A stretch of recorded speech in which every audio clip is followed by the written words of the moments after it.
Saat ini masyarakat menantikan sebuah perubahan yang nyata bagi perkembangan kekinian dalam perpolitikan tanah air. Tentunya kita harus menyoroti soal sistem politik kita. Bagaimanapun juga sistem politik kita butuh pembaharuan, terutama dalam hal yang mengatur tentang demokrasi, sistem kepartaian, terus kemudian bagaimana berjalannya sebuah pemerintahan yang demokrasi. Trias politika memang menjadi standar demokrasi, tetapi dalam hal perjalanan bangsa ini kita melihat banyak sekali penyimpangan-penyimpangan yang sehingga menjadikan bangsa kita ini belum maksimal untuk bisa mensejahterakan secara merata. Ada beberapa poin yang perlu diingat dan disampaikan memang terkait dengan sistem politik. Kalau memang sistem politik ini mengatur nasib bangsa ke depan, tentunya ini menjadi sorotan bersama bagi semua pihak untuk sama-sama mengkaji ulang sistem perpolitikan kita, terutama dalam ranah kepartaian, sistem pemilu, dan bagaimana sistem untuk menghadirkan sosok pemimpin baik di eksekutif, legislatif, dan juga mengatur bagaimana peran daripada hukum menjadi panglima dalam menegakkan demokrasi di negeri yang kita cintai ini.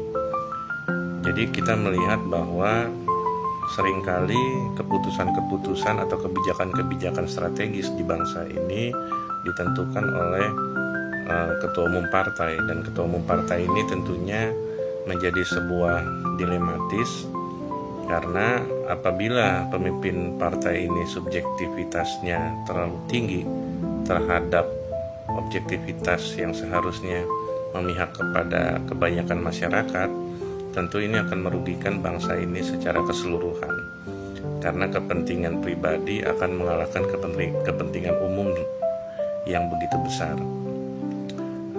Apalagi bila memang sudah ada kesepakatan jahat antara ketum-ketum partai yang mendominasi di Senayan, dan juga adanya kerjasama yang tidak baik antara presiden yang juga merupakan ketum partai, sehingga menghasilkan sebuah negara yang dikendalikan oleh ketum-ketum partai segelintir orang, dan itu arah dan perjuangan bangsa ini bergantung kepada sistem tersebut.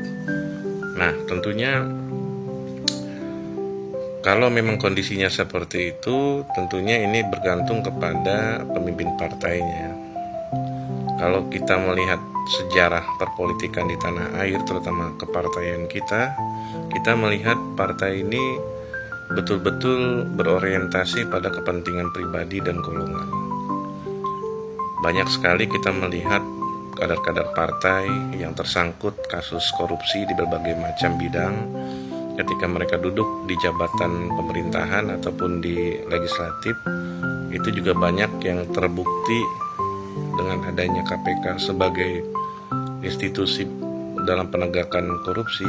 Itu juga terlibat banyak orang yang tidak sedikit. Tentunya ini merupakan indikasi jelas ya bahwa carut marut dalam sistem perpolitikan kita salah satunya adalah disebabkan para ketum partai yang menempatkan posisi dirinya sebagai pengendali negara ini, pengendali kebijakan ini, yang hanya dilakukan untuk berpihak kepada kepentingan pribadi dan golongan, bahkan menjual atau menggadaikan kepentingan-kepentingan nasional, kepentingan-kepentingan jangka pendeknya untuk kepentingan para kaum oligarki. Dan ini sangat disayangkan. Memang kalau begini terus maka terjadi penyimpangan yang begitu jauh, baik penyimpangan dalam hal pemerataan kesejahteraan, penyimpangan dalam hal sosial. Ketimpangan sosial semakin meninggi, pengangguran semakin meningkat, dan tentunya nanti akan mendorong angka kriminalitas yang cukup tinggi.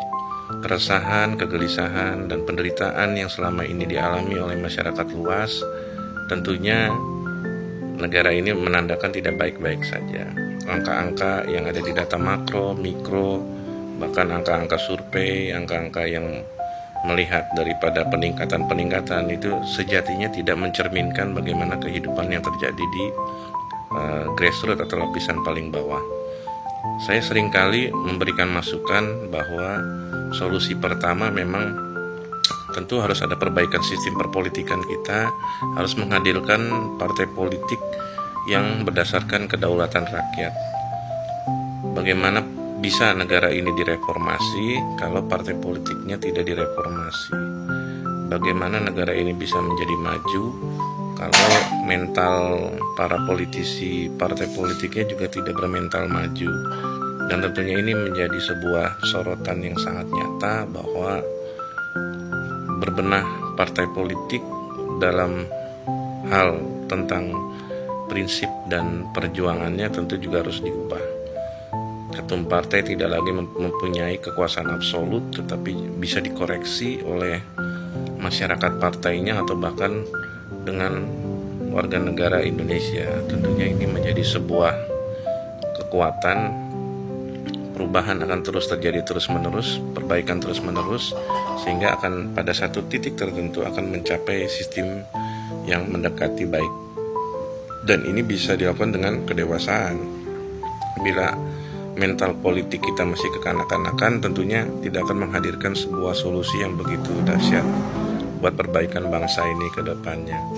Satu hal dan yang tidak kalah penting adalah bagaimana kita bisa merubah perpolitikan tanah air ini dengan semangat kebersamaan untuk bisa melakukan bersih-bersih, baik pembenahan terhadap pemerintahan, legislatif, hukum, dan masyarakat sendiri tentunya juga harus berubah.